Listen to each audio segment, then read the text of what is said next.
Afinal de contas, como é que começou essa história?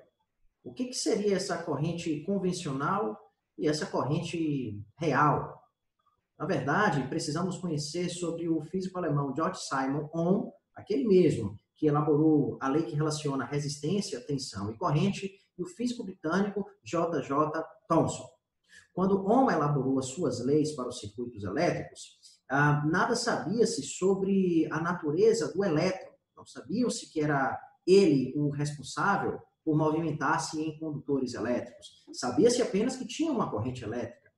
O elétron ele só foi descoberto mais tarde, no final do século XIX, quando o Thomson, fazendo seus experimentos com um tubo de Crookes, percebeu que a natureza dos raios catódicos era negativa. Então, só a partir daí que o elétron foi descoberto.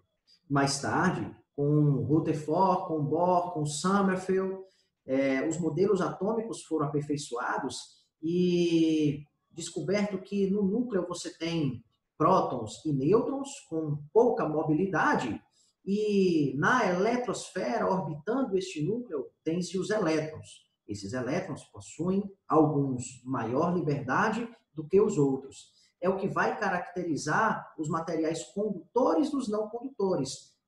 Justamente essa possibilidade de ter esses elétrons com maior grau de liberdade. Sendo assim, podemos afirmar que os responsáveis pela corrente elétrica são os elétrons, são as cargas negativas. Portanto, definimos um sentido real como aquele que leva as cargas do lado negativo em direção ao polo positivo, obedecendo a uma lei da natureza, onde diz que as cargas de sinais contrários vão se atrair e as de sinais iguais vão se repelir. E aí você poderia me perguntar, professor, a gente não vai fazer a conta errada se eu estiver considerando um próton, um elétron, não vai estar divergente esse valor? E a resposta é não. Não, porque o módulo das cargas do elétron e do próton são iguais, equivalendo a 1,6 vezes 10 a menos 19.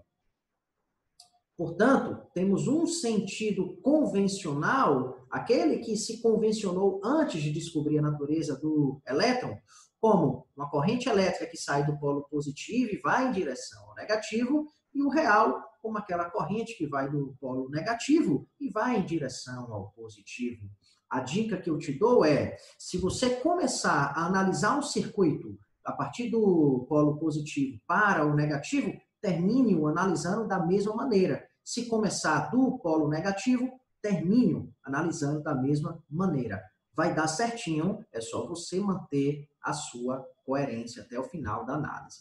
Outra coisa importante é que quando a gente vai estudar o eletromagnetismo, a regra da mão direita ela é utilizada para a corrente convencional, enquanto para a corrente real nós vamos ter que mudar a mão e utilizar a regra da mão esquerda.